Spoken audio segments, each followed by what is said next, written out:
Welcome to the Deep Dive. We're here to really cut through the noise on complex topics and give you the core insights. Today, we're tackling something that, well, it touches countless lives, sparks endless conversation, but maybe isn't always understood in its full depth: weight loss medication, specifically semaglutide. Yeah, and for this deep dive, we've really dug into quite a stack of sources. A lot of it centers around this unique perspective called the Dan Hollis protocol. We looked at personal stories, things like what Dan Hollis taught me about weight loss, and also a breakdown called Emotional Hunger, Semaglutide, and the Dan Hollis Window. It's fascinating stuff. Absolutely. And our goal today really is to get beyond just the clinical facts, the effectiveness rates and side effects, important as they are. We want to uncover the human-centered approach Dan Hollis champions. It's not just about the drug itself. It's about what happens for you when those constant cravings quiet down and the real questions start to surface. Right. We're exploring how semaglutide might be seen less as a simple fix or a crutch and more like a window for potentially profound personal change. Okay, so let's start there. Semaglutide people might know it as Ozempic or Wegovy. It's a GLP-1 agonist. Can you briefly unpack what that means before we get into the Hollis philosophy? Sure. So basically, GLP-1 is a hormone your gut naturally releases after you eat. It signals fullness to your brain, slows down how quickly your stomach empties, and generally dampens your appetite. Semaglutide mimics that hormone. And yes, it's proven very effective for weight loss, no question. But what's really striking about Dan Hollis's work is how quickly he pivots away from just that mechanism Pivots towards. towards what happens because of that mechanism. He doesn't just hand out a meal plan or focus solely on, hitting the right dose. His whole philosophy is that semaglutide creates this unique window to change. A window, not a crutch. I like that framing. Exactly. It's about fostering a different kind of conversation, one that happens between your biology, sure, but also your ingrained behaviors, and maybe most importantly, your emotional landscape, your sort of inner blueprint. Which leads to this really powerful idea he talks about. When the cravings stop, the truth begins. Can you unpack that a bit? It sounds intense. It is, yeah. Think about it. If that constant internal chatter about food, the urges, the planning, the guilt, if that suddenly gets quieter, what fills that space? Semaglutide lowers the volume on the physical hunger signals, and that creates this silence, this internal quietness. And that quietness, that silence, that's where the real work starts, according to Hollis. What kind of truths are actually emerging for people in that space? Is it always difficult? That's a great question. And the sources suggest it's complex. It can be incredibly peaceful for some, liberating even, but for others it can be deeply uncomfortable, maybe even unsettling. Because that silence becomes the space where you can finally observe what emotions were hiding underneath the urge to eat. Loneliness, boredom, anxiety, stress, joy even.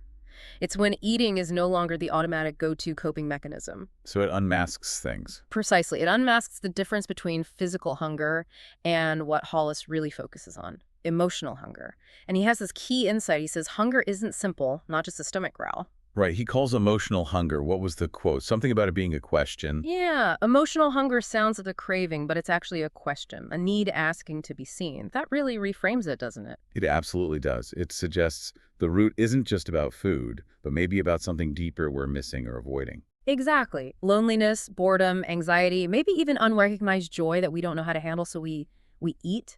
Semaglutide quiets the biological noise, so these underlying needs can finally make themselves heard. Food is no longer that constant co-pilot, as one source put it, or the emotional scaffolding holding you up. And yeah, you might feel a bit exposed. But that's where Hollis says the real work, the meaningful work, begins. And this connects to a really critical warning he gives, doesn't it? This idea that your body changes faster than your identity. That's the trap. Oh, absolutely. That's huge. We've probably all seen or heard stories of people losing significant weight, maybe with medication, maybe not, only to regain it. Right. And Hollis seems to suggest the why behind that is often this identity piece lagging behind the physical change. Precisely. He talks about the crucial need to anchor identity before or during the weight loss, not just after.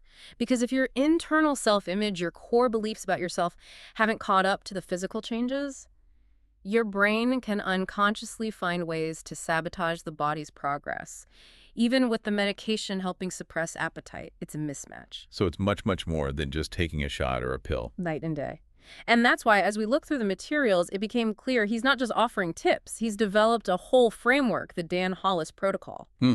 And it's less a rigid checklist, more of a fundamental shift in perspective, moving from just biology to identity, from medication to meaning, from shame to structure, and from that initial silence to a real strategy. Okay, let's dig into that protocol. What are some of those key shifts, those pillars, as he calls them? Right. So the first one that really stands out is rewire the rituals. He says, every pound lost is a habit that needs replacing, not just removing. That makes sense. The drug might quiet the hunger, but the habit of reaching for food at certain times or in certain situations, that probably sticks around, right? Exactly. Those ingrained patterns, eating while watching TV, stress eating, boredom eating, they don't just vanish.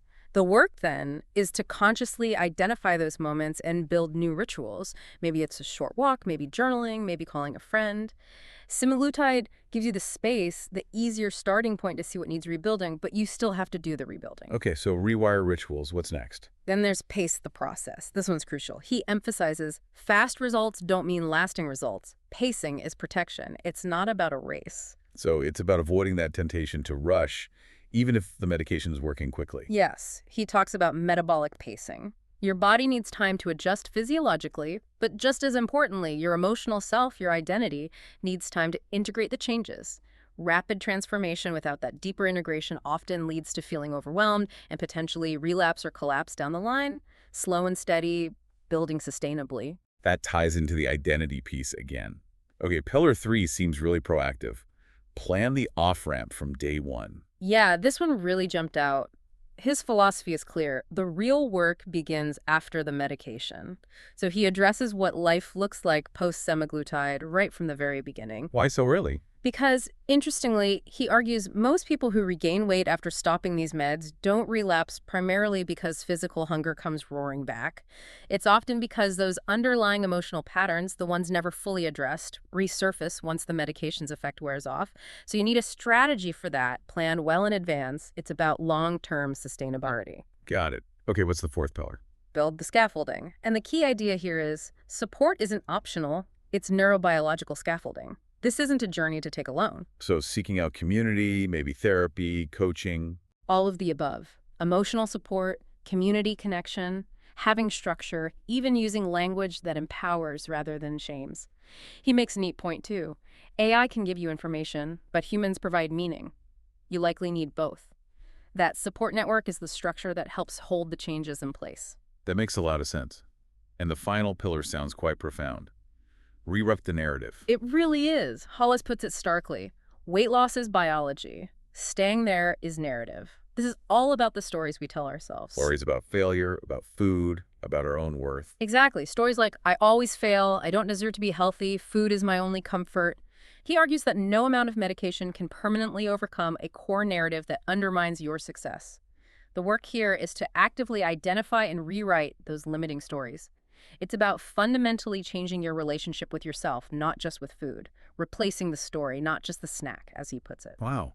So when you put all those pillars together, rewiring rituals, pacing, planning the off-ramp, building support, rewriting the narrative, Yeah. it's a really holistic approach. It truly is. It shifts the focus dramatically from just managing appetite to actually building a new internal foundation. Which loops back to another core principle you mentioned he emphasizes.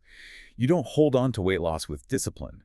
You hold on to it with alignment. Precisely. It's not about gritting your teeth and white-knuckling it forever. That's often unsustainable. It's about getting your internal world, your identity, your beliefs, your habits aligned with the external changes.